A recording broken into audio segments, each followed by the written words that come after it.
Hello everyone and welcome back to another video from Wake&Tech. In this video, I'm going to show you how to download the TradingView application on your PC. So let's get started right away. Now in order to download TradingView on your PC, you will need to install the web browser version. So open up your web browser first and then in the address bar, type in tradingview.com and press enter. You will now be taken into the official TradingView website.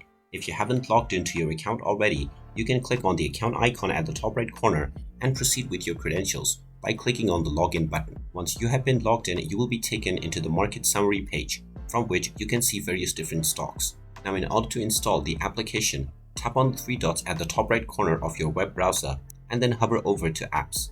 You can then click on install this site as an app, and now you will be allowed to name your application and also edit the app icon. After making your desired edits, click on the install button and now this will install the website as an application and open it within its own separate browser window. Make sure to choose create desktop shortcut and click on the allow button, and now an application shortcut has been created on your desktop for TradingView. You can directly double click on this and this will take you into your TradingView account right away. And there you have it. That is how easy it is to install the TradingView application on your PC. If you find this video helpful, make sure you hit that like button and subscribe to our channel if you haven't done so already. Also ring that notification bell to never miss another update from us. Thank you for watching and I will see you again in the next video.